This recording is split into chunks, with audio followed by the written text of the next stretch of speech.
We are live. We are live. We have an epic scary tale for you guys today. So welcome one, welcome all. This is RT Bear. Welcome to Hack Shack Studios.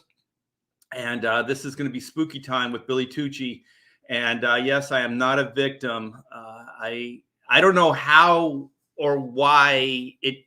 Well, I'm already jumping the gun, man. This is hard because I got to try to focus and try to give you guys some kind of coherent story here, because there's a lot to unpack here. But basically, I met Vernon Butts when I was a kid, when I was a young lad, and it turned out later he was an accomplice to William Bonin, who was nicknamed the Freeway Killer.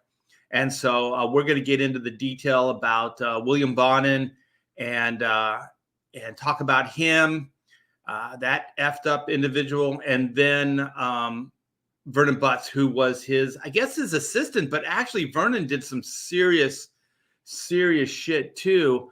But yeah, you guys, as always, very interactive. So give me a sign of life in the chat. Let me know you're there. Let me know I pushed all the right buttons, pulled all the right levers, all that good stuff. And yeah, once we get a good crowd in here, we'll start the epic story. Hope everyone's having a good holiday season. The Halloween season is upon us. I guess this Sunday or Monday is Halloween. Didn't go too out this year. Usually we decorate like crazy around the T-Bear house. We call it the T-Bear plot, the family plot. We have all these headstones that we all made out of paper mache and stuff like that. And we did that. It was like a tradition. Once my daughter was born, we kind of made these headstones. Each one of us made our own. And so we probably have 30 of these things so far. And that was always fun. And so we put those out. We get spooky lights. I got spooky lights in here, but in the daylight, they're not all that spooky. So, we got some people here. Let me check this out. Cisco Beast. What is that? 82. The Cisco kid was a friend of mine. Good morning, Art. Good morning, right back at you. We got Michael. This is already better than a Shane story. I don't know. Shane tells pretty good stories, man.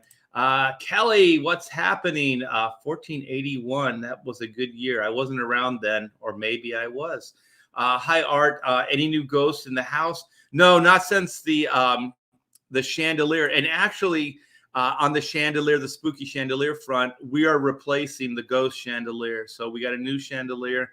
And as soon as I get some time, I'm going to hang it. And we're going to ritually bury the old one in the backyard, just in case there's any spooks, because that's what you do. Joe Bernardo, aloha, brother. We got Leg Kick, Morning Tea Bear. My dad read the story of the Hillside Strangler, who saw he hung out at some of the same places my dad and mom hung out in Glendale and Tahunga. Yeah. Crazy, because there was Richard Ramirez. Like, there was some serious shit going down all within like years of each other. And Richard Ramirez broke into an apartment complex right next to mine in Whittier. He didn't kill anybody. He just broke in. I think he got scared out. So yeah, there was some serial killer business going on in Southern California when I was a kid. Hey, Art, loved your inking when I was a kid. Oh, thanks, Al. I appreciate it. Death metal. Yeah, now we got some supporters here. What's up? Yes, Past Master. God bless you, young man. I'm going to need all the blessings I can, because this story is going to make me feel really freaking dirty. And I'm sure Billy's going to bring all of the gory details out. Billy said he watched a documentary last night. So he's well up to date on it. So without further ado, let's get Spooky B in here. Spooky B, the teen sensation. How you doing, Billy? What is up? I don't even want to bring the bell. Yeah, this is not going to be a happy one. This is not good. I mean, as I said last night on the bros, like Sundays, it's so funny that Sundays my wife and I will end up just watching TV, Netflix or Amazon or something, and we always end up watching like these serial killer documentaries and stuff. And this guy, though, these guys, these four guys, I think it was four of them with the ringleader, Bill Bonham. This is amongst the most evil things I've ever heard in my life. Sadistic, evil, and I'm just fascinated by how close you came to either wanting to be recruited, and if you refused, to be murdered by these guys. And it was what I'm trying to figure out, Billy, is like how early on, like, did I meet Vernon before he knew William Bonin? Because I don't know. Yeah. Well, you know what I mean? Like the dude was definitely a creep before he even met William Bonin. That's Vernon Butts. Yes. But I don't know what exact year that I met the guy. And it's weird because I also knew of him before I even met him. So he was such a weirdo, stories around schoolyard, stuff like that. So I knew of Vernon even before then. So should we kind of give a backstory on William Bonin first? Yeah, let's talk about William George Bonin. And I mean, you talk about a psychotic individual. He was obviously the ringleader. He was the one that started. For those that you may not know, they had committed a series of at least 21 rape, tortures, murders from May 1979 to June 1980. But the things that how they had done it, there you go, outstanding, is it is the most sadistical way that I've heard. You hear about these guys who, are serial killers. Unfortunately, a lot of them the vast majority of them seem to be, male on male rape. And unfortunately, a lot of them are these young kids, like, John Wayne Gacy's victims, Jeffrey Dahmer's victims, and the same as Bonin's victims as well. And but this guy had an awful life that I guess I'm sure he had his issues. Obviously, he had his issues, but he took them out on the kids, on others, because he was born in Connecticut by a very dysfunctional family. His father was never around. His mother just played bingo. They said how the Bonham boys, I think there was three of them. They were always dirty. They were always hungry. They were all social outcasts.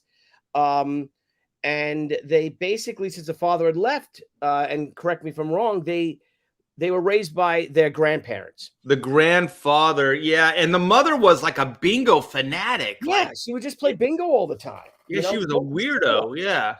So, and then the grandfather was just as abusive as Bonin's dad, even more so, I think. Yeah, right? The grandfather's the one who raped him, and then because he was a troublemaker in school, they put him into a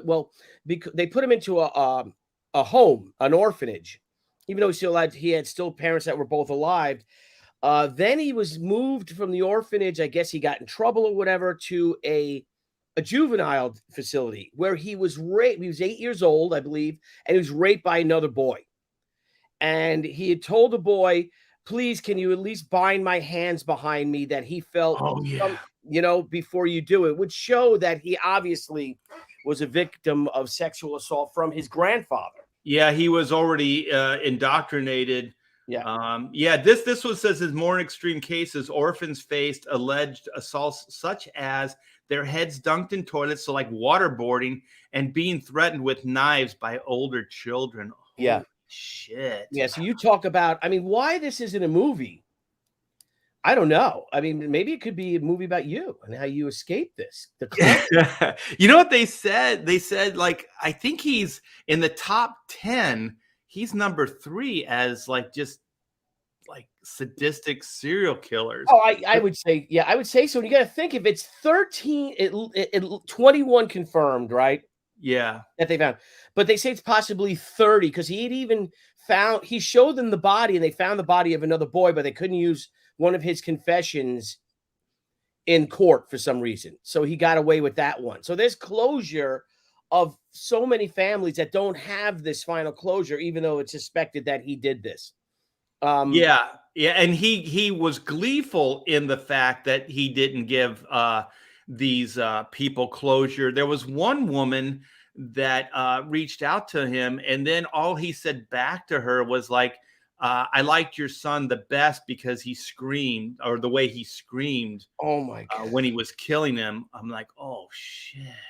Jeez, you think of this fucking nut. So he ends up saying, he's in and out of juvie halls. He becomes a sexual predator himself. He ends up because he's homosexual. His mother and he do not get along. Aside from her throwing him in an orphanage when he's 8 years old, and he ends up getting engaged to a woman. I guess his mother somehow set up and arranged an engagement, and they actually had a son. She also told him to join the Air Force. So he joined the Air Force, served 5 months in Vietnam as a door gunner in a helicopter. Yeah. In combat, so he really gravitated towards this violence. And then he said how Vietnam really just took all whatever humanity he might have had left out of him. Well, even in Vietnam, like wasn't he raping people or like misconduct and shit? Yeah, he raped two.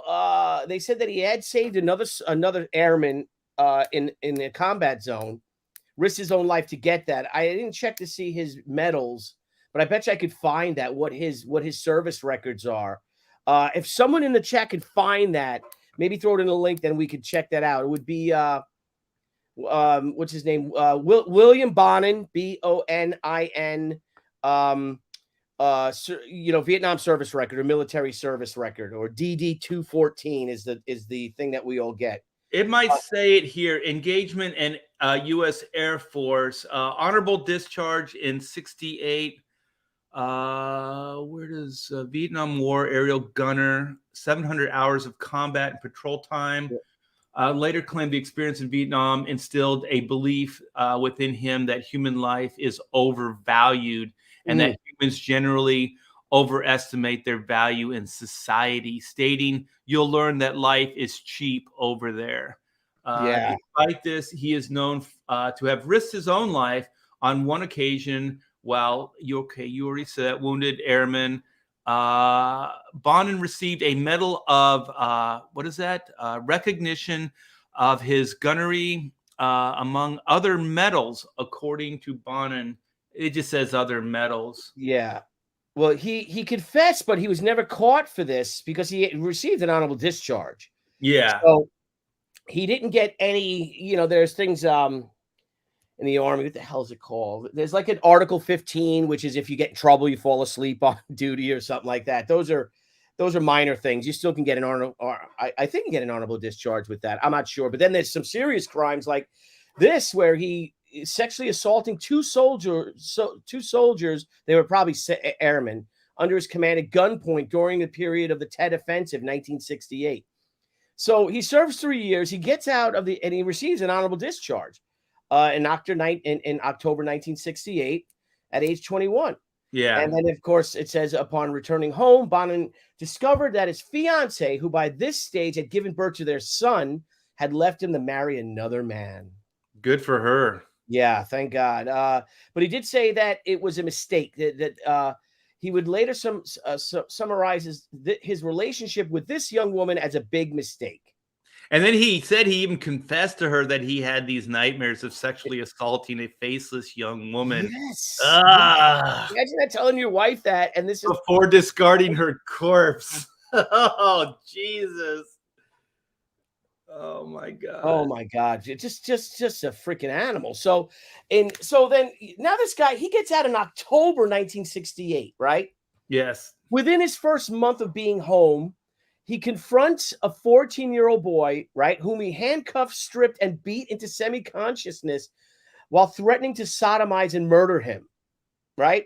Yes. The youth was then sodomized and released. Now, on November 24th, 1968, could be the Wednesday before Thanksgiving, biggest party night of the year. Wait, okay, 68 is the one that got away. Is this the guy that testified against him later? Yes, and what he did was, so he ends up capturing this one kid, sexually assaulting him, sodomizing him, raping him. The kid, and he lets the kid get away.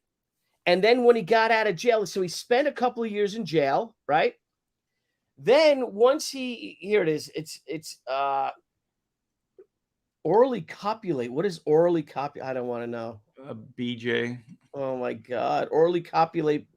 And the victim was also sodomized. So, okay, so within 3 months of him leaving Vietnam, right, he rapes a 14-year-old, a 17-year-old, whom he bludgeoned with a tire iron and then forcefully squeezed the victim's testicles. Yeah. And then on January 1st, New Year's Day, 12-year-old boy. 12-year-old boy. Ah. And then on January 12th, he abducts and captured an 18-year-old boy. That's the one that, oh my God. Well, the one that the kicker of this is that he let some of, I guess, these kids live, right? Yes. And then once he went to jail for this, he vowed when he got out that no one would ever be alive to testify against him. Yeah, he started killing these kids. Yeah, he said, I'll never do that again, meaning, you would think, I'm never going to do this raping kids, No, I'm never going to let them live. Yep. So then he would go to these parties. Now, I guess in your neighborhood, now you grew up in this area, right? Yeah, Downey, yes. Now, where is Downey? Is that OC or Downey North? Downey is LA? LA County. Do you remember like the old like the first Marvel Studios where they filmed like Spider-Man, the Sam Raimi Spider-Man and stuff? Okay. That was the old, I think, Rockwell plant, because there was a lot of aerospace in Southern California. And so the Rockwell plant closed, and then Marvel bought the facility and used it as a movie studio. Mm. And so they filmed movies and stuff there. It's now a shopping mall. So they tore it out and just built a shopping mall. But that's like Downey's claim to fame is pretty much just the aerospace. They actually built a lot of the first space shuttle. Mm. So I think, like all those videos of them, like the space shuttle coming out and it like on the freeway, them hauling it, that was all like from Downey. Jeez. Yeah. So Downey, all that area where I grew up, it's all a shithole, man. Like, really? Downey, Bellflower, Norwalk. Yeah. Even with all that aerospace, like Norfolk and whatever, Lockheed Martin, whoever was there. Yeah, they were all there. Northrop, Douglas. Yeah. And then so after the aviation industry kind of collapsed, and then it turned into a. Yeah, it was kind of a shithole before that, but Downey was a little bit upscale from like where I grew up. So Downey and Bellflower were a little more upscale. When I was there, in the 60s, 70s, it was pretty bad.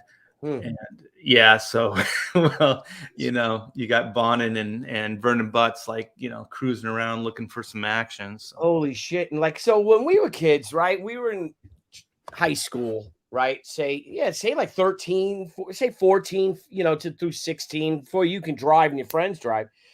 I don't live far from the beach, but you had to go over a bridge to get to the beach. And we would hitchhike to the beach all the time. Yeah. You get a towel, you got maybe a cooler with you, but I was never alone. I'd never hitchhiked to the beach alone. Yeah. Yeah, we used to just go out all day. Like we'd get on our bikes and we had the riverbed. So the riverbed would, obviously empty onto the ocean. So we would take the riverbed all the way to the ocean and just on our bikes, just kind of like you guys, and hung out for the day at the beach and then rode our bikes back at dusk. How far was that? Oh God, we'd be gone all day. It was miles. Like 5 miles or something? No, it was probably like 15 miles. Oh my God. Yeah, it was far. But it was an adventure. We didn't care, The weird thing is like if you had bike problems, like you broke a chain or you had a flat tire, you had to kind of learn how to, fix things on the fly and stuff like that. Things kids don't have any. Yeah, I know that shows bad parenting on my part, and I finally showed them. But my son, I'm like, William, why don't you ride your bike? Go for a bike ride.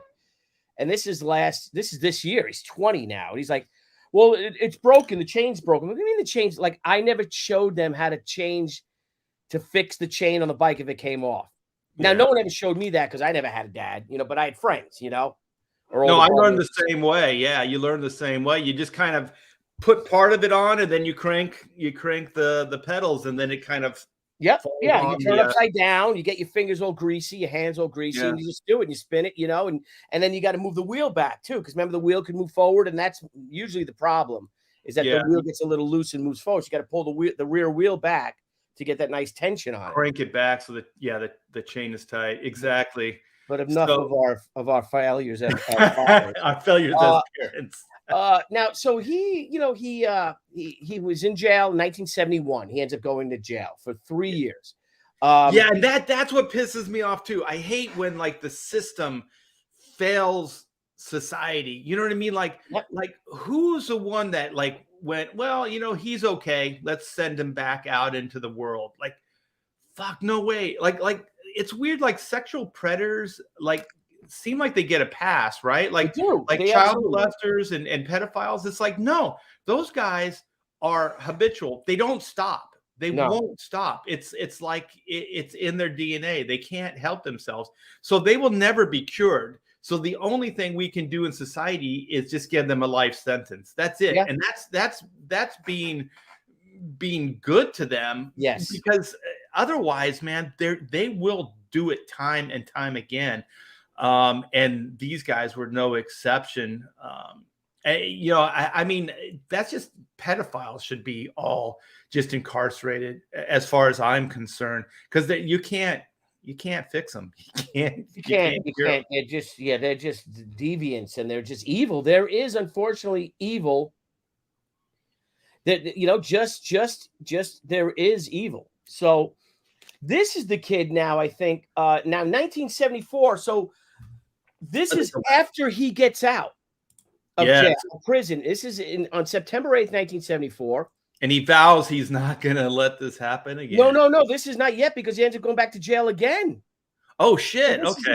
So this is the one, David Allen McVicker, because he was on the special. Was hitchhiking in the city of Garden Grove. Are you familiar with Garden Grove? Yes, there was a comic shop in Garden Grove. Yeah. Really? I wonder if he went to the comic book shop. I'm sure Vernon did. Yeah. Well, he wanted to drive. McVicker, again, hitchhiking like we did, accepted Bonin's offer to drive him to his parents' home in Huntington Beach.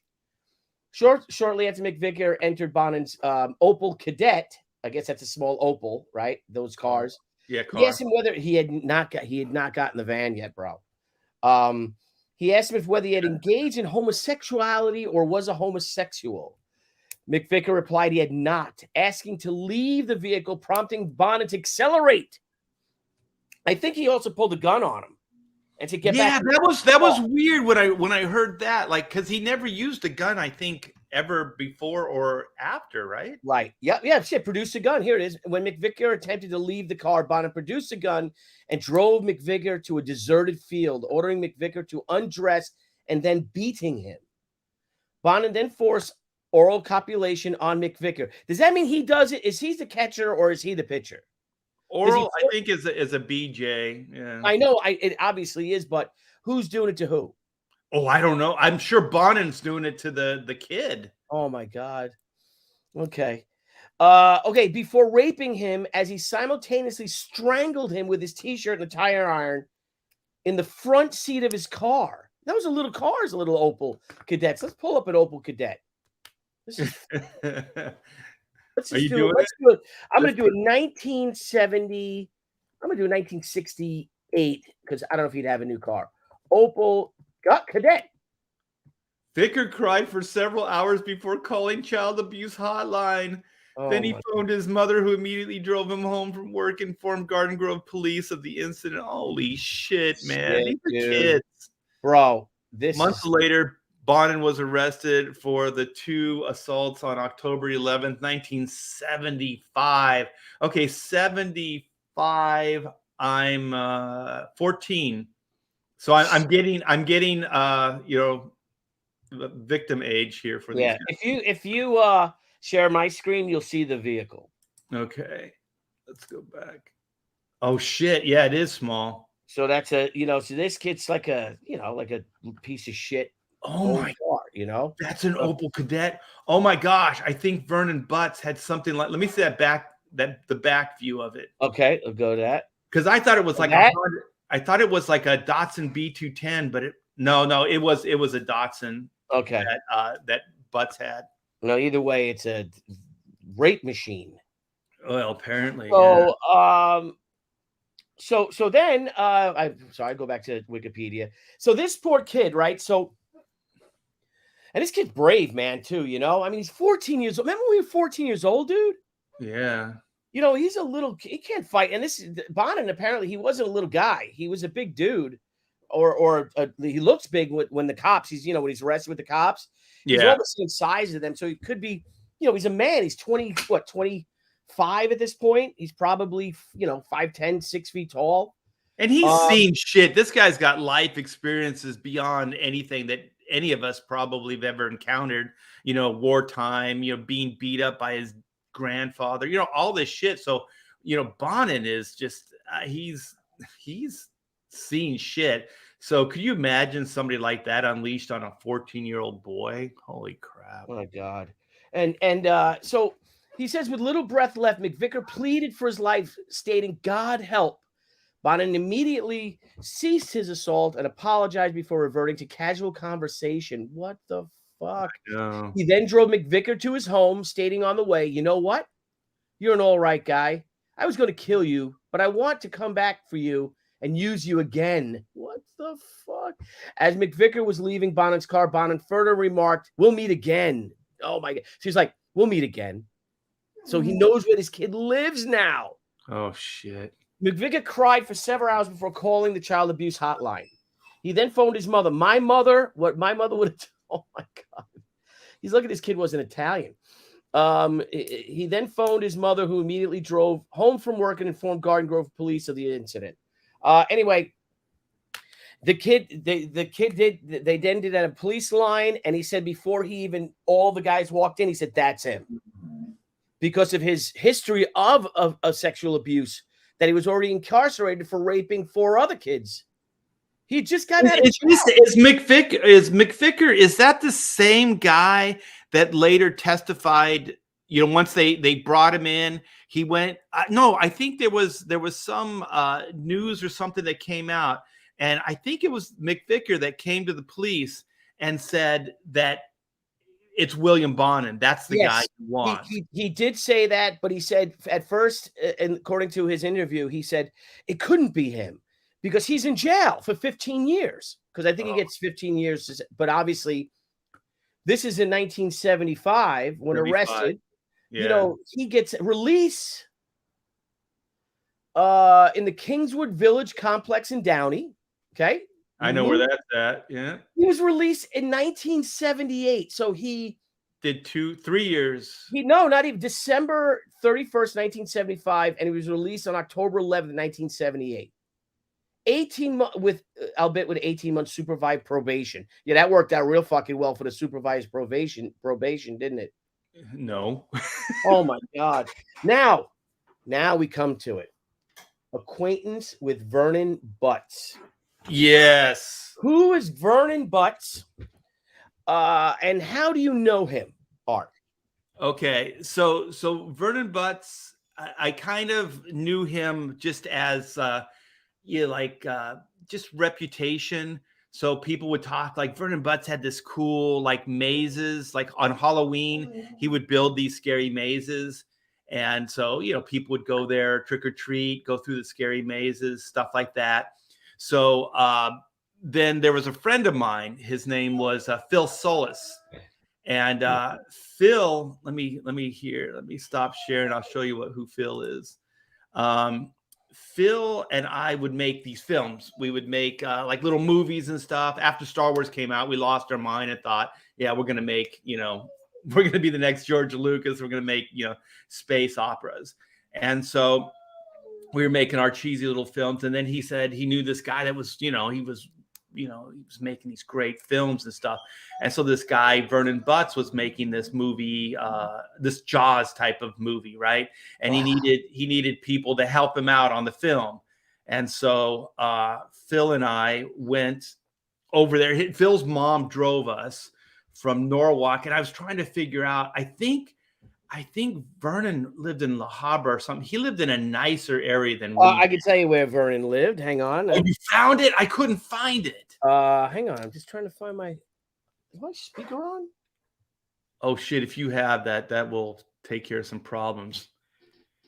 Okay. Because I think it was like the Whittier La Habra area. Because, Vernon. And so here's interesting that Vernon Robert Butts does not have a Wikipedia page. yep. Now, Bonin, to get that right before he meets him, where he returns to his parents' house, okay, he developed a reputation as a child molester among local residents due to his habit of inviting young boys into the household. Occasionally, as his mother, younger brother, and others were present, under the guise of providing free alcohol and viewing pornography with them. This is Bonin, though. This isn't. This is Bonin. Yeah. Okay, so some neighbors later recollected frequently observing young boys accompanying Bonin into the residence, some of whom would later hear screaming and crying once inside the residence. Yep. And they did nothing. Nothing. No one did anything. Okay, now Frazier had a party. So he would go to this. So you're back on the Wikipedia? Yeah, they would have these, and he said that there was someone he was acquaintance with who was they would have these gay parties for like gay men would go to. His name was Everett Scott Frazier, a 43-year-old neighbor and bank executive, and I think that's in Kingswood Village. Does that? Yeah, that's in Downey. Yeah, where Vernon might have lived too. I don't think so. When I met Vernon, he was living at his parents' house. Yeah, he didn't have an apartment. Okay. So what year is this at this point? Do we know? Is it 78? This is 79. 1979. Okay. So yeah, this is about the time that I did meet Vernon. Holy so shit. Wait, so this is the Kingswood apartment, Downey. Well, that he had met what's his face did go to the Butts did go to the parties in that area, it looks like. Okay, so 79, yes. Yeah. Now here we got to talk about your friend here, your pal there.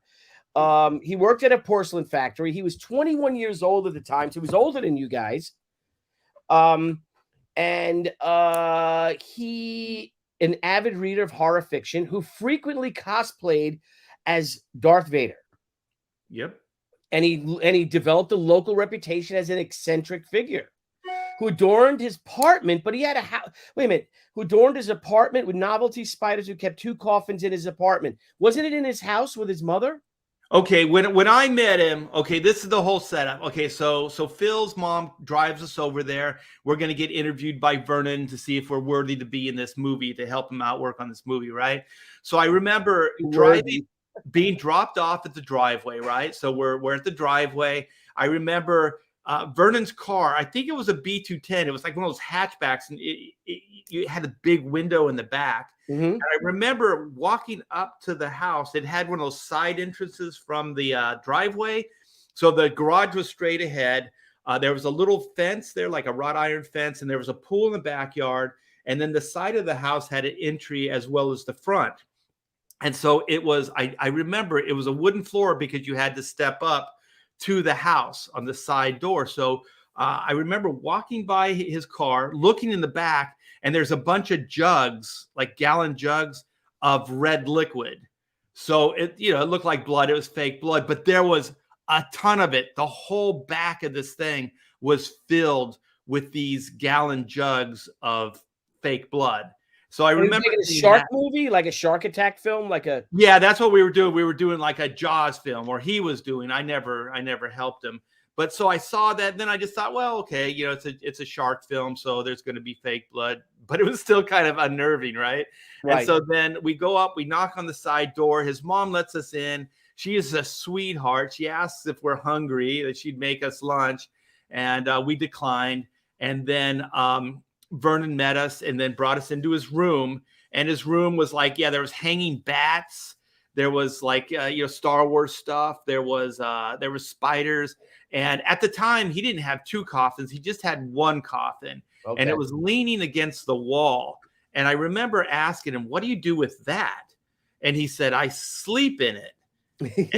And I was like, okay, that's funny, right? Like, you don't think anybody's serious. Like, Yeah. you know?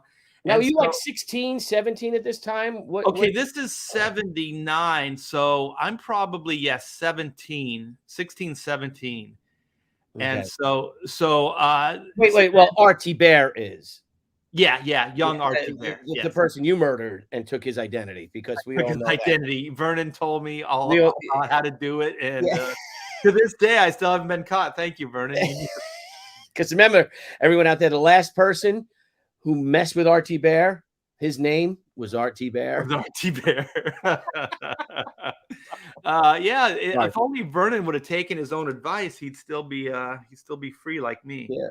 Uh, So okay, now.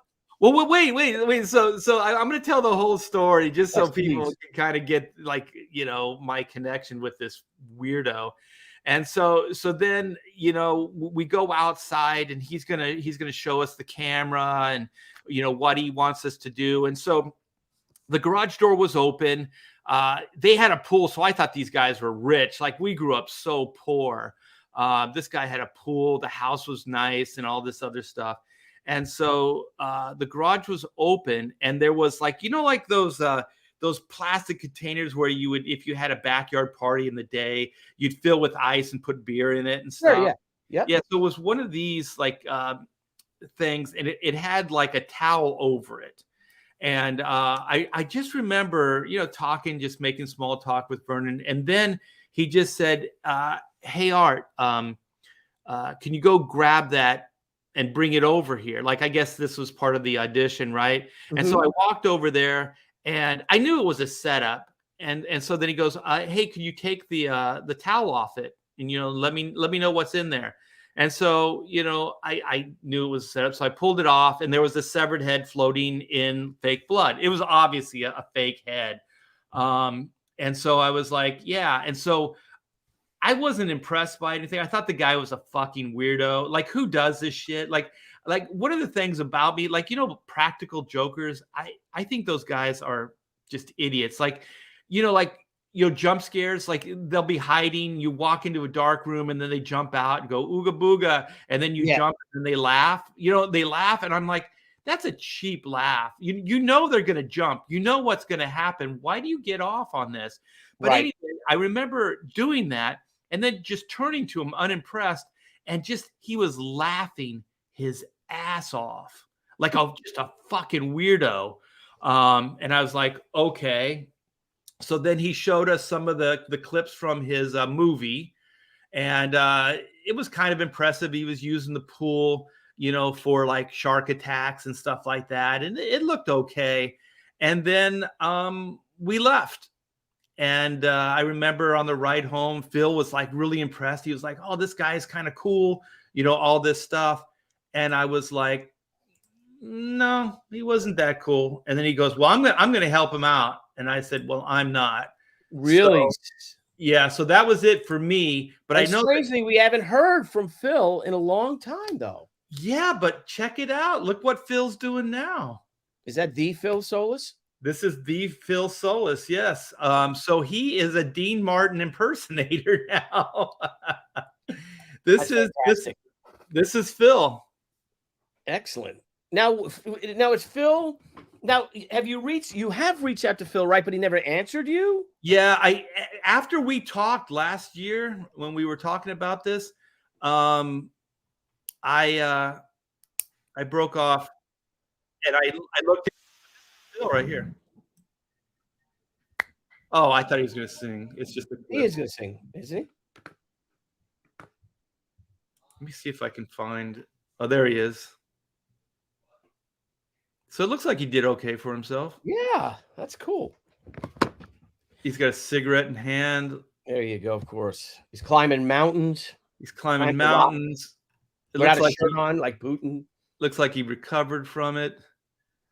It's cool. We should go see him. That would be great. Is this them?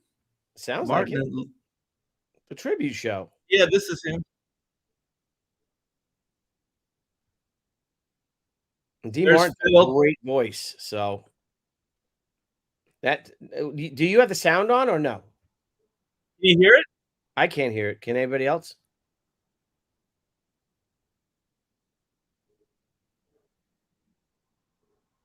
I can't hear it. Are you sharing the volume when you share the screen? No, but it doesn't. He's pretty good. I Oh, bet he's there's the real Dean Martin, the real Dino. the real Dino. All right, so your friend, so Phil, who now thankfully is a successful uh So look at this. This is like big. entertainer. This is a Yeah, big that's deal. big Look at their time. Look stage at that. setup here. Yeah. Yeah. We got So to get yeah. these things to the So fourth yeah. So trans Phil, con. yeah. So Phil is big time Dean Martin impersonator, and I know that later I did talk to him. You know, after the Phil Solis thing, and I worked with him on some films because he later went to college. I went to Long Beach State and studied filmmaking, actually. So he pursued it. And I remember he was part of the Cinema Society. And some of those guys I would help out with their movies in the day and things like that. When you were talking about, you know, like the porcelain thing on your face and stuff, like we did all that kind of stuff, like face casting and little miniatures and spaceships and all kinds of, you know, crazy stuff to make these films. But yeah, Phil was a really creative guy. I would love to get him on the show and see what happened, you know, how his relationship, you know, went with Vernon, and if they did anything, you know, any work together. I wonder if he has any film clips of any of the Jaws movies or any of that stuff. That'd be fun to see. But anyway, I remember after meeting Vernon, going to school and talking to some kids about this weirdo that I met, right? And so a lot of the kids already knew about Vernon, just reputation wise.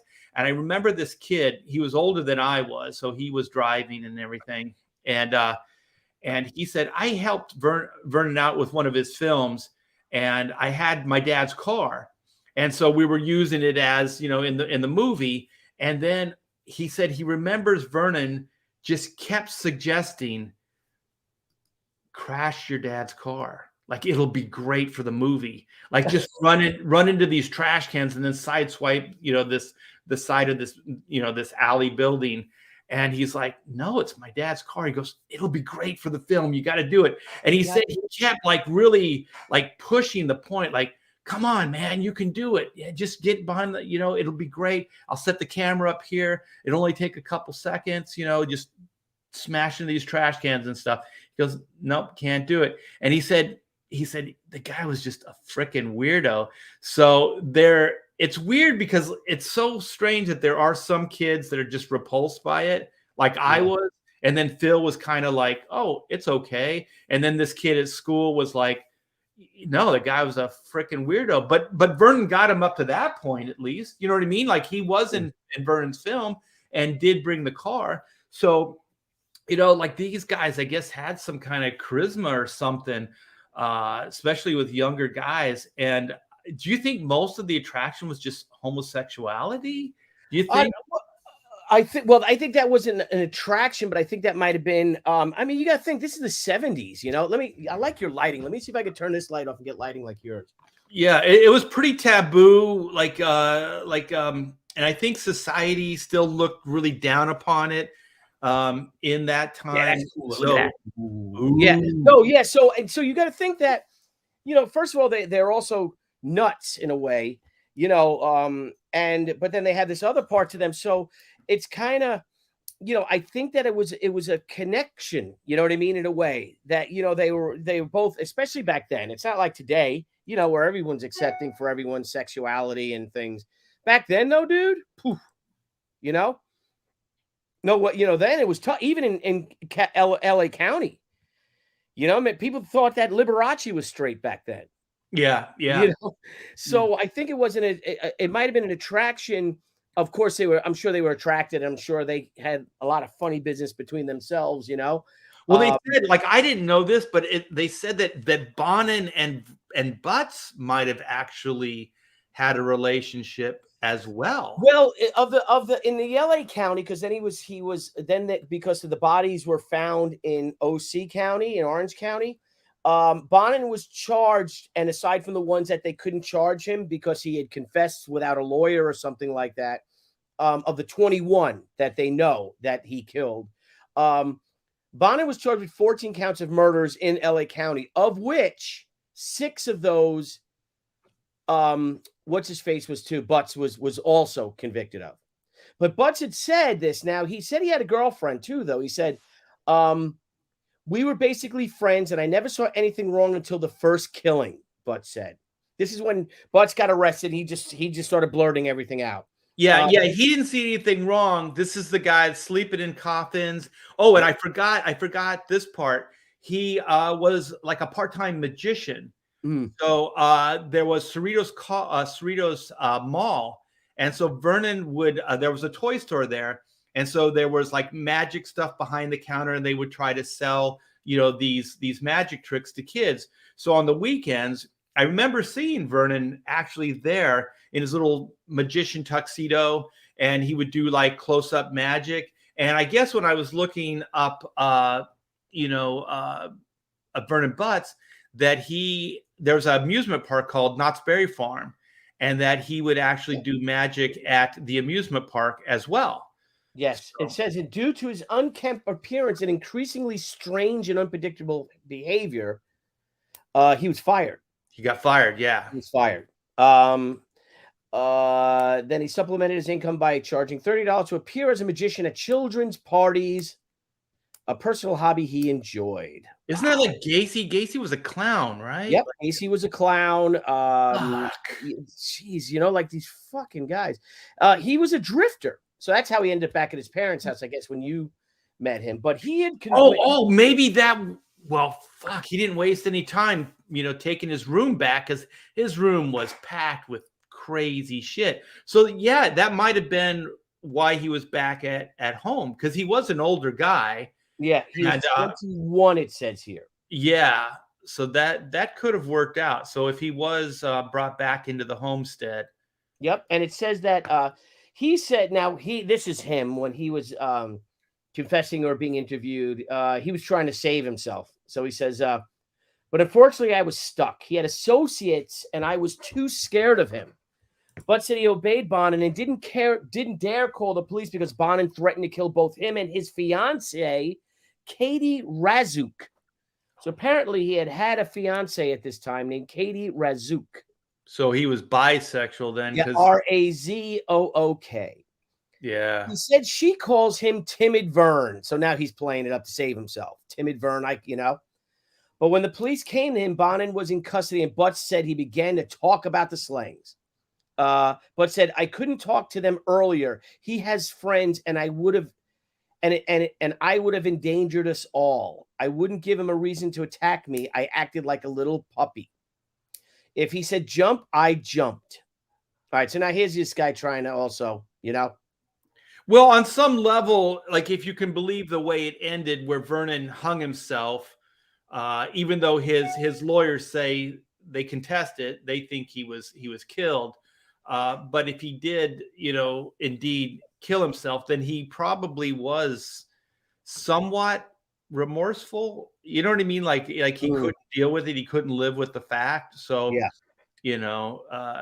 I mean, he's still an evil fuck. Because didn't they say like there were 6 killings that actually Vernon did himself? He was arrested for 6. He was charged in 6 murders. Okay. So we'll see about this of the 14, but this is so they team up and he's got another one apparently who is the imbecile, the guy who had a 56 his name was, give me a second, Gregory Matthews Miley. So Gregory Matthews Miley, I believe, is the one that had Miley, an illiterate Texas native with an IQ of 56. So he was like the useful idiot, Yeah. He confessed to a psychologist his feeling a sense of social belonging with his accomplices in murder they had never previously experienced with any other individuals. So wait, I got to back up. We missed this.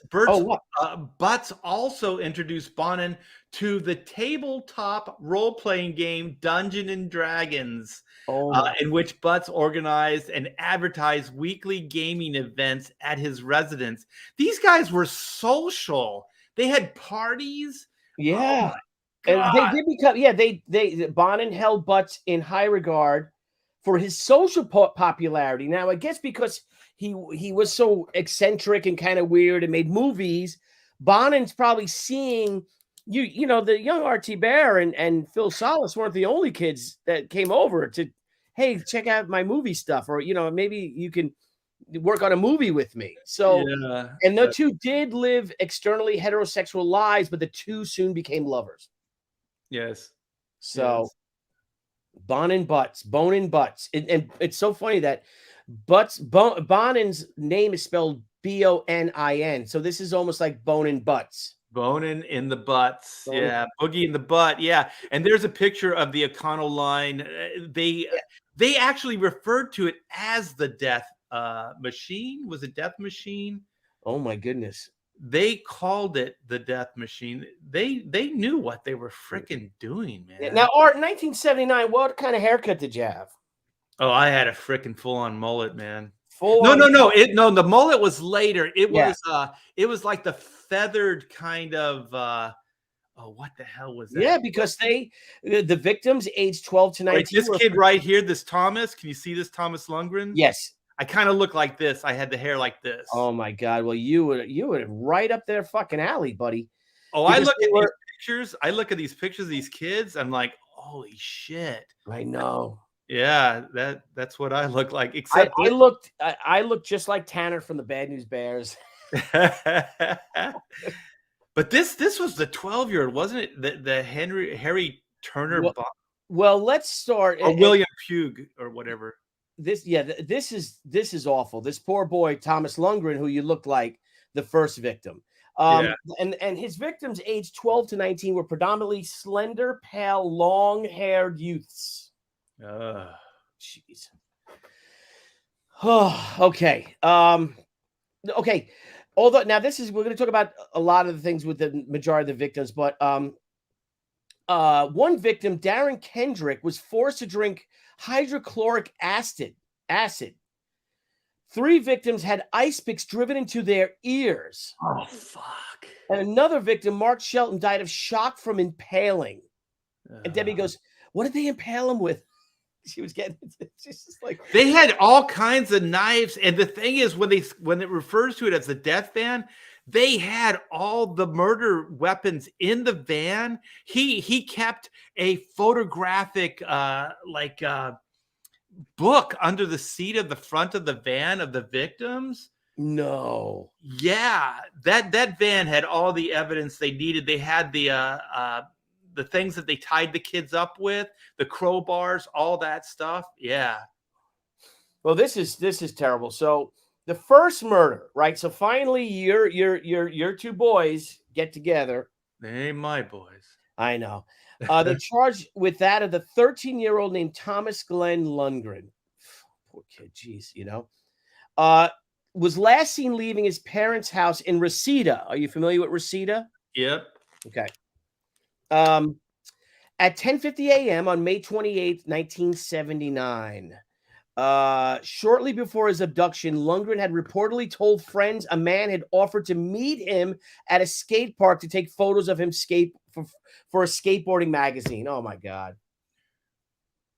Oh, his body, clad only in a t-shirt, shoes, and socks, so no pants or underwear, was found the same afternoon in Agora. Yeah. You familiar with that? An autopsy revealed that Lundgren had suffered emasculation and extensive bludgeoning to the face and head, with his skull sustaining multiple fractures. In addition, the youth had been slashed across the throat, extensively stabbed about the chest and stomach. Sorry. My civil defense thing in the park back here. That was perfect timing, though.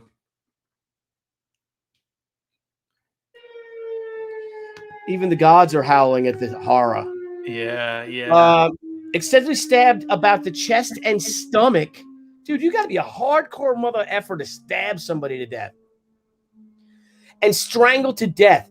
I guess he must have slit his throat afterwards. They just got into it. His underwear, jeans, and severed genitals, bearing several bite marks. This poor kid. Shoot his fucking junk off. These guys are animals. Were discovered strewn in a field close to his. Get the fuck out of here. An expert later postulated that Bonin's brutality was likely an attempt to kill his homosexual attraction to Lundgren, further silencing his desire with each subsequent stabbing. I don't know, man. I think this guy just loved killing, you know? Yeah, but it was sexual for him too. Like, I Yeah, it think was. all these boys were sodomized. So do you think that if his homosexuality was encouraged, he wouldn't have killed people? I think that's what this guy's saying. No, And I see think how sick this people, guy is. nah, this is not normal behavior. You know, like there were repressed homosexuals in the 70s and they didn't do shit like this. So. Yeah. Well, dude, listen to this. That was his first murder, which was on May 28, 1979. He was then arrested in August of 1979 for molesting a 17-year-old boy in the coastal community of Dana Point. That's a nice area, yeah. Oh, yeah, look at that. That's beach area, baby. Yeah. He being returned to prison. However, an administrative error committed prior to Bonin's scheduled court date, resulting in his release. Jesus. Frazier, the imbecile, picked him up and drove to collect Bonin from the Orange County jail. He drove Bonin home. Bonin made a statement which Frazier had interpreted at the time as an expression of remorse. Here it is. No one's going to testify again. This is never going to happen to me again. So it wasn't like he was going to stop. It was no one's going to survive. Yeah, it was basically he was saying that he's going to kill all of his future victims. Yeah, that's crazy. And God, there was one night that they killed multiple people. Like it was that was his biggest regret, was he killed 2 people in one day. And his biggest regret is that he never got a chance to kill 3 people in one day. Oh. Now he goes on. It's just it's horrible. This fucking guy. Yeah, there are numerous of these things. Like the main MO was strangulation, and he usually strangled the victims with their own T-shirts. And what he would do is he would tie the T-shirt up in a crowbar, and then he would just kind of squeeze the crowbar, like just tighten it around their necks. And so and most of the murders, I think the reason they were able to get away with them is because the van was a mobile site, you know what I mean? Like murder site. So they were just constantly moving while this shit was happening. So yeah, because he discarded one body at the Artesia Freeway, others on the Pacific Coast Highway, right? It said, yeah, so all over. Down in Orange County. So he was real mobile, like you said. So they couldn't really, it's not like Jack the Ripper, who they never caught anyway. But it's not like he's burying them in his house or anything like that. Yeah, they're like driving around. He's sodomizing these kids. Probably, I mean, that's where the accomplice comes in, because they were probably driving the van while Bonin was back there doing his thing, and then after they were done, they just discarded them. That van, when they found that van, that had to have all the evidence they needed to put that guy away for life, because how do you hide that much blood and that much fuck?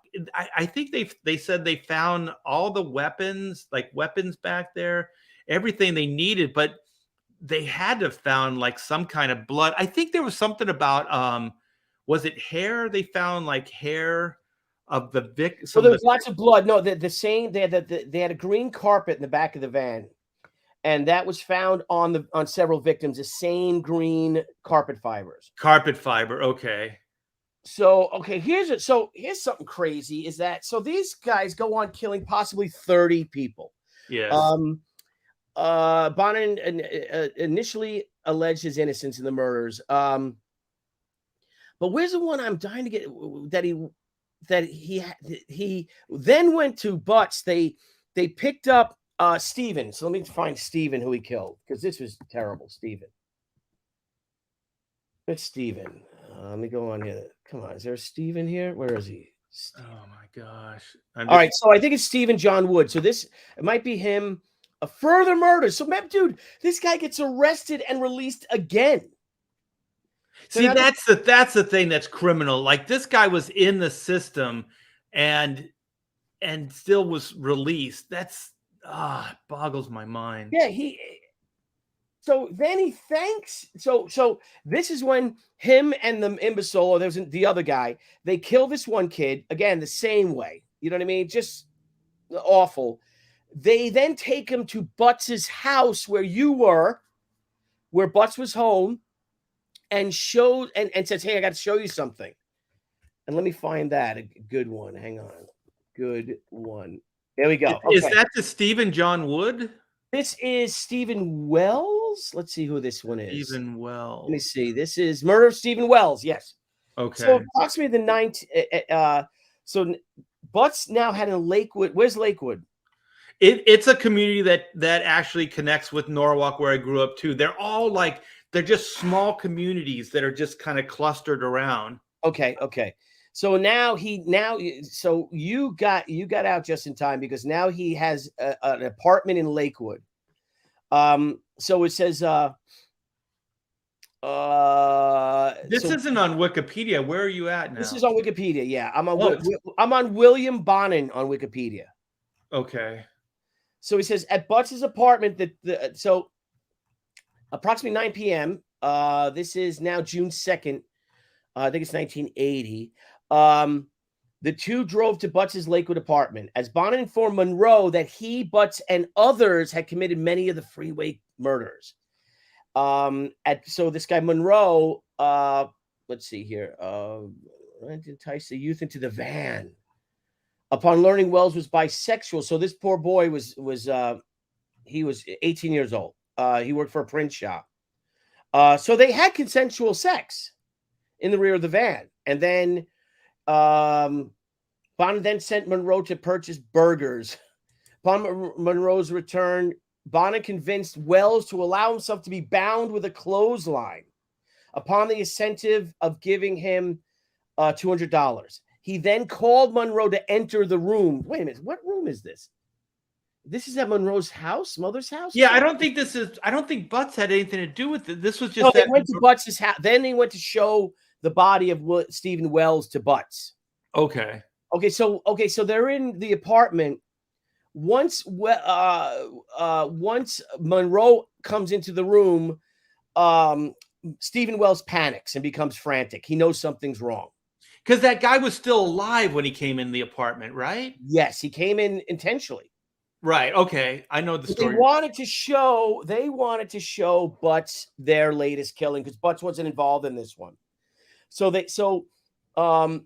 As Bonin informed Monroe that he blah blah blah, and he goes, okay. So at Butts's apartment, the trio engaged in brief conversation before Bonin invited Butts to view Wells's body with the enticement, "We got it in the van. It's a good one. Come out and see it."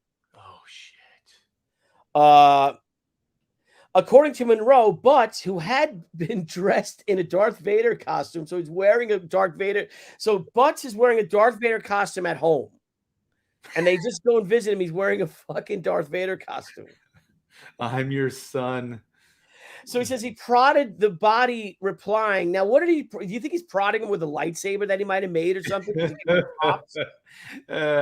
know? For all we know, that Phil Solis made it for him. Oh my God. He prodded the body before replying, "Oh, you got another one." He then complimented Bonin, saying, "Good one, Billy. You really did a good one." Holy shit. I think this is when they go back. Now they get hamburgers and they go back to Butts's apartment. See, I heard this story, but I didn't know it was Butts's apartment. Yeah, he holds a hamburger and says, "Thank you." He goes, "Thank you, Stephen, wherever you are," and starts eating the hamburger. Dude. Oh, that was towards the end, right? That was one of their last. This is in June. I think this is June 1980, June 11th, 19. Yeah, this is right before it. They got caught, right? They got caught. They got caught 10 days later. 10 days later. Because wasn't there surveillance? Wait, this is what they sort of okay. Homicide Sergeant and John St. John.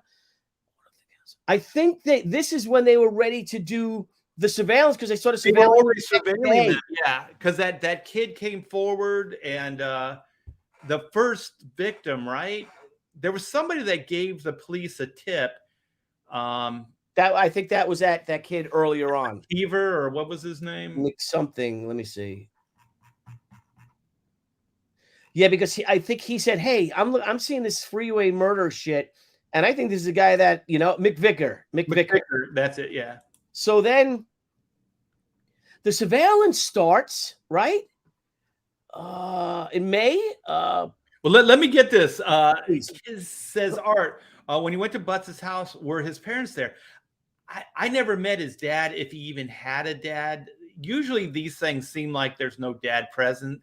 And Yeah. if their dad is present, their dads are fucking piece of shit, like Bonin's. But I met his mother. This is weird, meeting the serial killer's mom, and she was a freaking little sweetie. She offered to make us lunch and everything. She was really, really supportive of that sicko. So, yeah. So this is now. Wait a minute. Oh, so this is before hours prior to the implementation of police surveillance of Bonham on the evening of June 2nd. So that Because was they found some guy before they were to murder him. Like they had this guy Wells. They found this gay dude. That's the guy they saved. Yeah, no, they didn't save his ass. He was gone. Then So shortly after that, then they start the surveillance the next day. Oh, says, that's right. They could have saved that guy. They could have saved this kid, and that's paperwork, They dumped him. Okay, let me see if you know where this is. Okay, Huntington Beach. That's my first apartment outside. Well, it's my second apartment outside my parents. And they wedged Wells's nude body between a chain link fence and a truck. Holy crap! These were animals. This is where he says, "Thanks, Steve." He said, repeating the statement as he looked down to the floor, adding, "Wherever you are." Holy shit! So then, so after 9 days of uneventful surveillance, Bonner worked a dependable drive away. He worked as a truck driver, right? Okay. And it's weird because he's like, he got his brother a job there, and also like he would sodomize his brother. Like, it's fucking weird, man. Yeah. Bonin driving in a seemingly random manner throughout Hollywood, unsuccessfully attempting to lure 5 separate teenage boys into his van. Before succeeding in luring a youth into his vehicle, the police followed Bonin until his van parked in a service station parking lot close to the Hollywood freeway. That's the 101. Yeah, 101, yeah. Then discreetly approached the vehicle. Upon hearing muffled screams and banging sounds emanating from inside the van, these plainclothes police officers forced away into the vehicle, discovering Bonin in the act of raping a 17-year-old Orange County runaway named Harold Eugene Tate, whom he had handcuffed and bound. They literally caught this fucker in the act. Yeah, that's an open and shut, at least for that one. Yeah, the police actually saw it. Now, Bonin had a girlfriend as well, because his girlfriend notified his boss of the arrest, adding that the arrest was in connection to the freeway killer. That is so bizarre. Oh, my God. So they confess to these killings. Now, Art, when you were around, do you remember in the summer 79, the 1979, 98, do you remember another body was discovered? I'm from New York, so I don't remember this, but do you remember it on the news and stuff? Like, holy shit, some guys like. Well, I didn't know any of this was really going on. Like, I didn't even have a TV, so when I left my parents' house, so this had to been like 80, right? So I'm in my apartment where I lived with my girlfriend, and so we finally got a TV, and I remember listening to the news, and this is when they actually caught these guys. And it was either when they first caught them or when Vernon hung himself. I don't remember which newscast it was, but that's when they said the guy's name, Vernon Butts. I'd never met, William Bonin. So when they said Vernon Butts and then they showed that image, okay, you guys, here we go. This is what Vernon looked like. Let me see here. So there's the newspaper, and there's the two a-holes, and there's Vernon. Now, what did he look like that when you saw him? Pretty much, yeah. Oh, Jesus. He was a tall, skinny. He was tall to me. I'm not a very tall guy, but he was tall and he was very slender, and just a creep. I mean, he was a creep right from the get-go. My creep meter went off, and I registered that guy pretty quickly that he was just somebody I didn't want to hang out with. You're lucky. Anyways, I'm there in my apartment in Whittier, and then the news came on, and that's when I found out all this stuff had been going on. So, I had no idea that Butts was involved. None of this stuff. Yeah, we got to get Phil Solis on the show. We have to next year. We have to get him on because I'd love to hear his. Since he stayed, he stuck around. Yeah, he stayed. Yeah, he stayed and worked with. I assume because like Phil was not like one of those like your pal around like every day kind of guy. Like if there was something to do, like work on something, he was kind of like my creative friend, like we would work on like creative things together, but we didn't hang out, all the time. And so I don't think I really followed anything up with him after the Vernon Butts Jaws movie.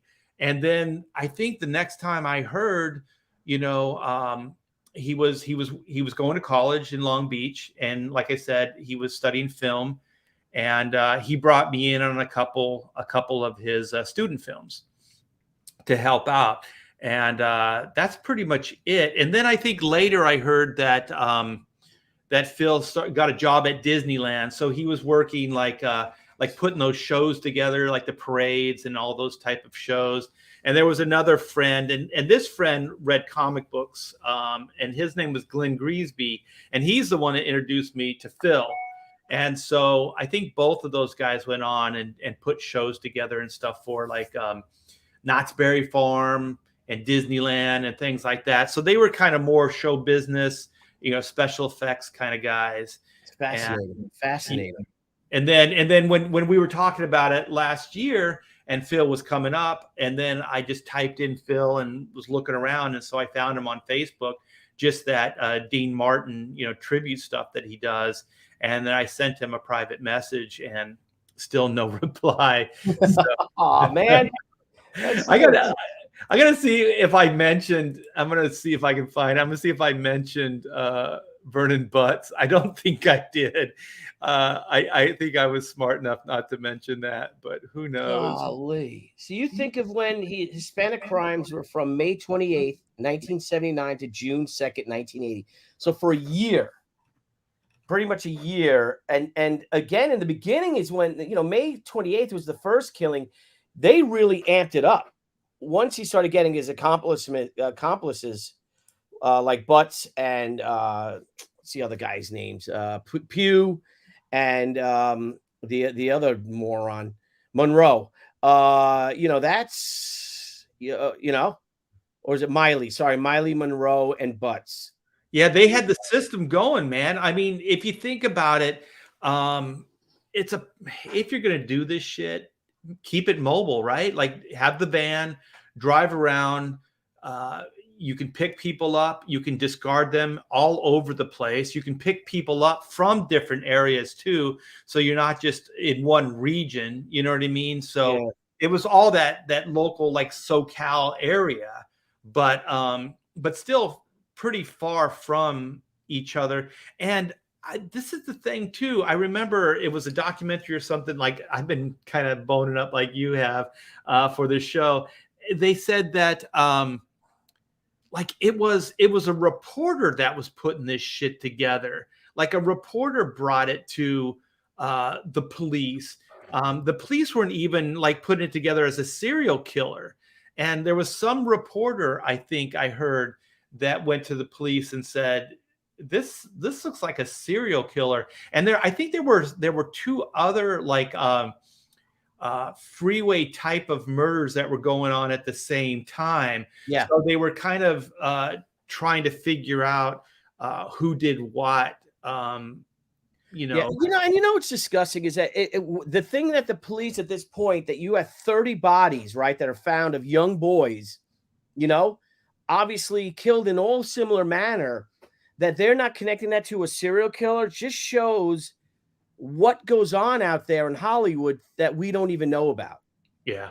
Right? How much of the police, imagine, interviewing a police officer from Hollywood, like from the 30s, the 20s, the 10s, maybe the 19, once it started, because there's so much power there. And there's so many people as, runaways and young men and women, boys or girls who go there to, to achieve stardom, to be superstar, and they're also the same type of people that maybe it's a local beauty queen, in New Jersey, in a small town in New Jersey. And I was like, you're going to be a movie star. And she's not going to ever be a movie star. Right. And she doesn't have it. She's not going to be Angelina Jolie. She's not going to be, Marilyn Monroe. Yeah, Marilyn Monroe, Sally Field, she just doesn't have it. They don't have to have that. It's not just beauty. There's just something about them that makes them unique that people, want to see them. Want to watch, yeah. And it's such a sad thing. And, you got to give actors, I mean, you talk about us with critics, but geez, actors, man, what a thick skin they must have, because you put your creativity out there for auditions. And I have friends that are actors, and he's like, yeah, going on another audition today. Wish me luck, on Facebook. Yeah. And, and the first time you hear it, you're like, how did the audition go? And you don't hear from, like, all right, I can't ask that anymore, But my wife was an actress. She studied acting, and she went up for what was it called? Laser Mission with Brandon Lee. It was his first movie. I don't know. She got the role for that. Really? Yeah, she didn't want to travel. Oh, really? She didn't want to go. Yeah, and actually, she said she must have a creep like meter as well as I do, because she said it was kind of creepy and she didn't trust it. She didn't really know who Brandon Lee was, right. And she didn't trust the producers and stuff like that. So she never went, just because she didn't trust the people. Well, then they gave this role to Debbie A. Monahan. She had big hair like Pamela did in the day. I bet. The big blonde hair, yeah. Yeah. Yeah. So yeah, it's all kinds of creepy stuff, weird predatorial things that happen. I just think you have to have a tolerance for it. You know what I mean? Like, you just have to have a tolerance, because you hear all that stuff, like the Michael Jackson, and there was like, even with Spielberg, and what were some of the other directors that they were like almost like weird casting couches with some of the younger kids. Oh yeah. Well, you go back to the days. What was one kid from Goonies? He has all those stories. He was from Goonies, and he was in what the hell was that called? The vampire movie. He was one of the Frog Brothers. Oh, okay, yeah. Well, remember, wasn't the guy from Vision Quest? He was in 16 Candles. The actor, handsome guy, all the girls liked it. He just quit because who knows, and he makes furniture in whatchamacallit, in Pennsylvania, I think he lives. But somebody else was like that they were just like, this is just the worst shit ever, and I got to get out of here. They just, they just quit because of just how horrible it is. Oh, well, Jonathan Sheck, the actor from he played Houdini. He played Jonah Hex in the thing, and that thing you do, and he was sexually harassed and maybe even assaulted by Franco Zeffirelli when he was young. The actor of Romeo and Juliet, the famous Italian director. Yeah, there's all kinds of shit. Just keep your mouth shut. We'll keep you working. Stuff like that. Yeah, it's really bizarre, but I'm really glad that there was just maybe the way I was raised or something. I just didn't have any tolerance for that Vernon. That day I couldn't get out of there quick enough. I think that whole thing where he wanted me to freak out. Like, I think it was a test, actually, that head. Like Vernon was like, go, take the towel off the head that's in this bucket, kind of thing. And I think he would gauge if I was worthy or not based on like how I responded, You know what I mean? So Yeah. I responded like just with contempt, like, what the fuck are you doing? You know, Yeah, that what do kind you of think thing. I'm stupid? You know it's not. I know you what do you think I'm gonna scream? Oh my God. Is that what Yeah, you think? and yeah, so I don't know. Based on the way I responded, I don't know if I was giving him what he wanted or not. Like if I Well, didn't respond, then I was game, you know, like to be part of you know the gang. Or if I overreacted, then you know I was too skittish, you know, to hang out. well, he Oh might yeah, the he other one, also yeah, he lost might have voice. thought that you were if you were kind of a sissy or a beta or someone, then he could manipulate you. Yeah, And you could then do, oh, okay, I got this guy. He's kind of a pussy, so he'll do what I want. As opposed to you, like, yeah, that's fucking okay. What about it? There's a fake head in there, like, okay, was that supposed to, I know it's a setup, and so you weren't his type of guy because he couldn't control you. right, right. And so that was good. And then I did felt vindicated. Like I said, like next day, go to school, talking to some friends about this weirdo Vernon Butts, and then the guy says, "Yeah, you know, I got my dad's car for a film shoot, and all he wanted to do, he was obsessed with me crashing this car, you know, for the movie." And that's the kind of shit that we're talking about, right? That like charisma or whatever they have, you know, that power. Like, don't you want to be in this movie? Yeah. Don't you want to be famous? You know, that kind of thing. All you have to do is crash your car into these trash cans, you know, that type of fucking lunacy, Oh my God. just manipulation. But Yeah. yeah, I'm glad they caught him. I'm glad that the guy, because I do think it was the first guy that was. This is a perfect movie if you think about it, because I think the first guy that lived is the guy that gave the police his name, because I don't think they had a name yet, and he was the guy that gave them William Bonin. Yes, So and again, because I watched it last night and this morning I was doing reference, and the scary thing is when he first saw it, he's like, it can't be him because this guy's in jail for 15 years. Nope, he was in jail for less than 3. And then he was arrested so many times for the same shit, and the system just let him go. These attorney general, the attorneys general didn't decided, we're not going to prosecute it. even when he was a soldier, Yeah, like he was an airman. He wasn't a soldier. he was a predator. He was a predator from the get go. You know, and the best thing about this has got to be a movie, because also historically speaking, it was the first lethal injection ever in California. So they made an exception. He was the template, man. So after the repeal, like I can't even believe he got to repeal like some of these things, and then it went because he was in prison for like years, right? Like 15 years before he got the death penalty. Yeah.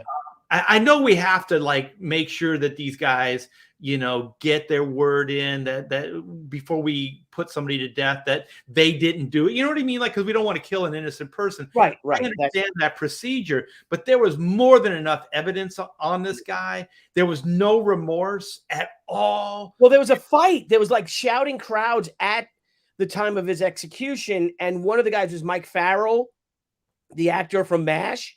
He was on the pro-life side. Yeah, the pro-life. And you had the families, they were arguing at outside of the prison. I guess the cops had separated them because there's some sides were protesting the death penalty. The other sides were like, no, kill this fucking guy. There's only one way. I mean, that guy, he would not change. A lifetime of prison, there's nothing. Like the best thing for that guy, set his spirit free, put him to death, let him go burn in hell, whatever is going to happen. You know what I mean? Like just get it over with. But it took a while, the repeals and all that. And then they were saying that the gas chamber was inhumane. And so then they brought in this lethal injection idea and said it's more humane. And what did he drank like, his last meal, like 2 pizzas and like fucking like two like liters of Coca-Cola or something. Yeah. And I mean, like I said, and that's to show our humanity. I guess to give them their last meal, but they should have hung this dude by his testicles until he died. Yeah, and so the lethal injection, from what I hear, because I saw the whole process, when I was researching, it is humane. Those guys, they Well, don't they feel pump him up with anything. Valium, right? Didn't they? Is that what they did? They It's pump him up it's with it's Valium like and he that. just falls asleep. Yeah, it's that sodium pentothal or whatever it is. It's basically truth serum, and Mhm. so they inject that first. So they're just so freaking out of it that anything that happens after that. So then there's something else. God, what is it that basically puts their body into like some kind of frozen state, like so they don't really move or whatever, like that paralyzes them, and Mhm. then they stop their heart. They inject something else and it stops their heart, and so it's fairly. I haven't had the procedure, so I don't know. But apparently, Thank it's God you fairly haven't been. painless. It's fairly But painless. but here's the exciting thing too is that we have to talk to Phil Solis because we have to learn how did he escape. We know you had the wherewithal to actually, yeah, this guy's off. I'm not doing this. But Phil stuck around. Yeah, well, I assume so because Phil did not have the same response I did. I mean, Phil on the way home, he was kind of like we could learn a lot, blah blah blah, and that's another predatorial thing. You know what I mean? Like he was obviously playing that up. Yeah, Like I could teach you a lot, blah blah blah, like mentorship it's grooming in the guise of mentorship. You know what I mean? absolutely. Yep, 100%. Oh my Yeah. goodness. It Oh was my it goodness. was it was it was absolutely. I still remember in my apartment in Whittier when we first got the TV and I was watching the news. It was almost like one of those moments like we got the TV just to inform me about this shit. Oh my And gosh, when I heard that dude. name and I saw that face, I was like, "Oh shit." And I wasn't even sure. I was like, "I think I know that guy." And it wasn't till because I wasn't really that like, "Oh, I got to figure this out." It wasn't until I really started thinking about it years later and started looking into it. And then, the stuff about a coffin in his bedroom and where he lived and all these things. And I was going, it has to be that guy. You know what Holy I mean? cow, 'Cause dude. I only knew one guy named Vernon. That's a weird name, right? Like you remember shit like that. And then the home. And you said he had an apartment in Lakewood, but I still don't know where his family home was. Tried to look that up, and because I do remember driving by his house on Halloween and seeing that maze out in the front yard. Um, God, and like he's and we were talking last night, he might have created those haunted mazes. yeah, who knows, man? I mean, he worked at Knott's Berry Farm. Knott's Berry Farm was the first Halloween Haunts amusement park. They were the first ones to do that. I think they had Fright Dude, Fest or whatever the hell it was. No, it was yeah, it was bro. Halloween Haunts. Yeah. Oh my gosh. Isn't that crazy? Dude, that's nuts, dude. Freaking small world, man. And my parents, Well, we're glad you're here, Art. We're all glad you're here. and I don't know if you grew up the way I did, but my parents, as long as I was back for dinner, right? I did my homework when I got home, get that done, and then after that, it was all my time up till dusk. And so most of the time, my parents had no idea where I was. I mean, it would have been if you were so inclined like these assholes. It wouldn't have been that hard, man. Especially Yeah, with the van thing. yeah. Just keep it mobile. Uh, but it sounds like they were even doing shit in apartments because there were people that said they heard screaming Yeah, and shit. Like what yeah, the? yeah. Oh You my gotta be god. kidding me. Yeah. Like I don't know. Maybe it's just a different time. People didn't get involved or what. But it seems like these guys should have been figured out a lot sooner. Especially Bonin being part of the system. Like he was already in the system. Golly, dude. And didn't Butts actually had a criminal uh he had a rap sheet too. Like he Oh, was like did an he? arsonist. He did some What? arson and petty theft and Dude. fuck. Oh my god. I wonder what he burned, man. He burned his Bro, family house down. bro, my goodness. He probably burned the house down for his fucking movie. It's better when it's real. Holy shit, Get dude. real response. But yeah, you guys, I appreciate you hanging out. These things are getting easier for me to talk about. At first, I was kind of like, this is really weird, but I think Billy's enthusiasm last year made it a lot easier. I'm just fascinated by this. I really am. I'm just fascinated. How can there's like you said, there's just monsters. There's just monsters in the world. There's animals out there that, like, people that think that pure evil does not exist. It fucking exists. Like that Bonin. You can say he was created. I don't think so. I think these guys are wired a certain way, and then when abuse or certain things activate it, then it's all hell breaks loose after that. You know what I mean? Like, it was a perfect storm of the guy was so inclined to do shit. And then with, his grandfather molesting him, wartime shit, all that stuff that he saw and experienced, he just went right into it. And they say usually, not always, but I think all child molesters have been molested. Like, not all people that were molested become child molesters, but all child molesters have been molested in some way. Yes, agreed. Yeah. Agreed. So it's pretty crazy. That was my brush with some scary times. So thanks everybody for hanging. Thanks, Billy, for being the research guy and doing all the backstory. I mean, it could have got worse. I was kind of trying to, like, let's not get into all the murders, because fuck, man, the ice picks to the ear. There were 3 victims with. That's brutal, man. And then one guy, how many times was he stabbed? Like 18 times or something? One of them have 77 times or something? Was it 77 times? Like, kid. That's fucking rage. 77 times. It's like, let me see, stabbed. Oh, yeah, I thought it was 18, but 70, yeah, that's. Stabbed him again and again and again. Oh my god, I want to kill this fucking guy. Well, I don't know. I was watching. Maybe that was in the documentary. Someone had asked where I saw the documentary. It was actually. It sounds like a good idea, Art. We should do Hollywood Babylon. We should do Hollywood Babylon with Billy and Art. Since you lived out there, and I'm fascinated by it, and I have some friends too that are screenwriters and all. And maybe we could talk about Hollywood Babylon, about all the murders and all the seedy side of Tinseltown. The Black Dahlia shit. I read the novel, man. That was creepy as fuck. I didn't read that. I don't want to read that. I got too many comic books I want to read. I got to read. But what do you think, Art? We do a Black Dahlia. We do something about Hollywood horror. The Black Dahlia murders. Yeah. LA Confidential. Yeah. Mm-hmm. Yeah, with Art and Billy. We can take a picture of us. Or I'll be the reporter. You be the cop.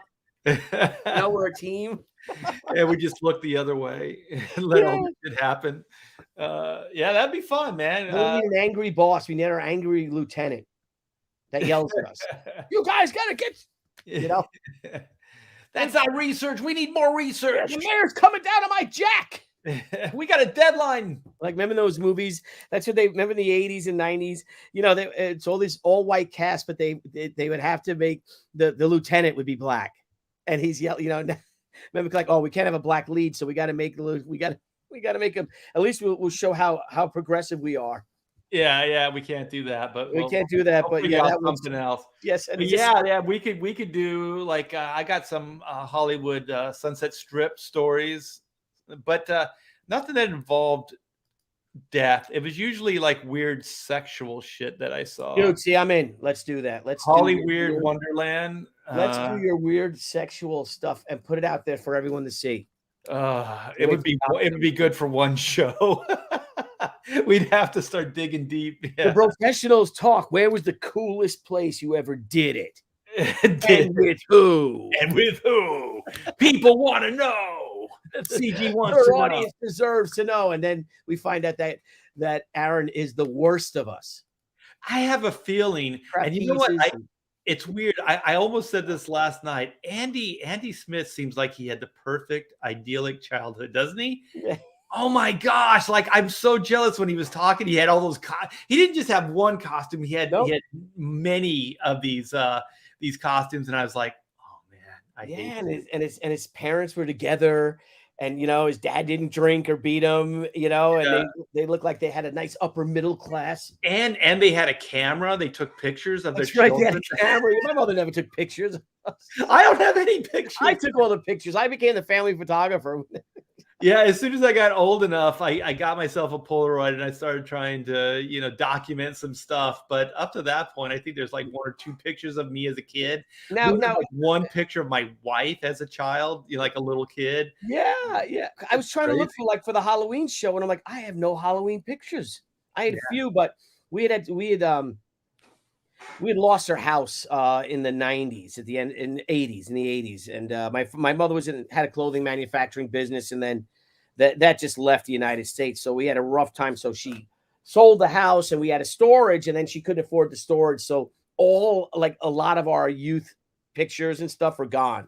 A lot of stuff I saved because I had an apartment, because I was working back then, but a lot of that stuff is gone. It's like, damn, I couldn't find anything. There was a lot of cool, all those cool memories and stuff. Yeah, they're gone. Yeah. Now, do you have any of your old movies? When I went to, I actually did take. I had a brief stint I took some film classes, so I do have a video. I did like this kind of like help, like Beatles type of video of my band. Nice. So it was called Incognito. So there were like, I think when the chorus was going, no, the verses, when the verses were going, we kind of acted out like this incognito thing, like wiretaps and all this other stuff. And then during the chorus, we would cut to these girls. They'd be chasing us and just like all this crazy shit. And I still have it. I have the original cut, but it's all on Super 8 because back then we all had like actual film, and it's on Super 8. So if I could transfer that, you can. I was able to do it. I was able to do. I have VHS tapes of me when I was a kid, and it's called Tucci the Lark or whatever. But we should maybe, if the bros have video like that too, we could all show our old little movies that we made. That would be great. You know what? There's the best thing that Disney Plus did. There's a documentary on Industrial Light and Magic. I highly recommend. It's the best thing that they've done on that channel, and I think it's 3 episodes, and they really get in the detail of the birth of Industrial Light and Magic. And it did have a lot to do with Lucas, but they give it a lot of time to the artists that were there at the beginning, and they showed their home movies, Billy. And they're so good. Like they're doing stop animation, they're doing all kinds of special effects and all this stuff. And I'm watching this and I'm like, wow, they were good then. You know what I mean? Like they already had like some of these chops, they understood this stuff. And they're kind of like Vernon Butt's done right. You know what I mean? Like because he was just a loser. Yeah. All the same interests, all the same kind of drive, but just none of the desire to kill anybody. Yeah, exactly. Yeah, that would crush your mind. So I think one of those guys is still running Industrial Light and Magic. He was there from the very beginning. Wow. And he's still there. So yeah, it's the only thing I could recommend on Disney Plus. I think it's 3 installments, and it's just a documentary, and it's one of the best documentaries I've seen. Oh, looking forward to seeing that when I'm drawing. Yeah. Oh yeah. Phil Tippett. He was there. He was the guy that did all the animation stuff, the Tauntauns and the AT-ATs and all that stuff in Star Wars. Just cool. Wait, Joe says Art and Billy, the Hollywood Kolchak, the Night Stalker comic book artists who investigate crazy stories of Hollywood and draw them after they solve the mystery. Oh my God. We could even just do comic. We could be the comic book Kolchaks. The Kolchaks. That was one of my favorite shows, man. Like Kolchak the Night Stalker. Yeah, dude. I got a quote from him right here. Oh, you do? Yeah, let me read it. Hang on, let me find it. I just found it today. Let me see, where is it? Give me a second. Yeah, I thought like It was great. It was one of those, like, he would see all the supernatural shit. He would document it because he was a reporter, but then somehow mysteriously all the proof never got to his editor. And so everybody at the newspaper just thought he was fucking crazy. Let me find. I'm almost there. And from what I hear, it was the idea that gave birth to X-Files. Oh yeah, definitely had to. Oh, also the X-File guy, he went to Bellflower High School. What was his name? The guy that created X-Files. I don't know. He's a couple years older than I am, and there was twins that I knew. One of them dated him in high school, and my band played, at lunch break. Sometimes they would get these local bands, and so TKO played at Bellflower High School.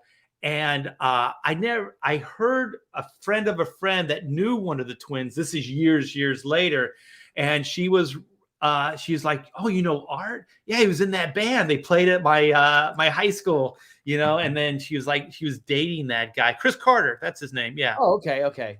Yeah. And he went to Bellflower High, so he was a year or two older than myself. And so that whole area, that Downey, Norwalk, Bellflower area, because also the Carpenters, I believe, lived in Downey or Bellflower as well. Oh, a lot of freaks out there, huh? Yeah. So the Carpenters were wholesome. No, they were, until she had her own problems, and we all love her. Yeah. She was a drummer, man. How could we hate her? She was badass. She was a good drummer, right? Yeah, she was badass. Well, we should probably wrap this up. Yep. Billy and I got some brainstorming to do. Yep. So thanks, guys. And all of you have a wonderful Halloween. I hope this started your Halloween season off to a good start. Real life serial killer shit, man. And for the record, I'm not a freaking victim. That's right, buddy. Don't be never was, never will. Never all right, will. man. Yeah. Thanks a lot, Billy. You guys Thanks, all take Mark. care. That was great, man. That was really great. Now my whole day is ruined. Yeah, you got to think about getting those images out of your mind of those poor kids. Oh, also, you guys, pontificators tonight at what time do we start? 8 Eastern Standard Time. And we're going to pontificate the hell out of something probably scary. Oh, you don't know what we're talking about yet? What you guys are talking about? Oh, like with the bros, I just come up with it right then. I know. I got to come up.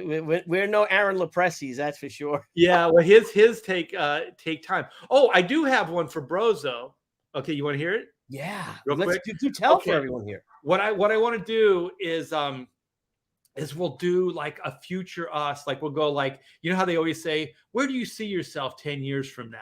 Oh, like we'll do that. Well, like, where do you see yourself? So I think it'll be fun just to project us, but also by projecting us into the future, like where our publishing venture and all this stuff, where we want to be and all that stuff. We're also kind of give insight where we think the industry is going.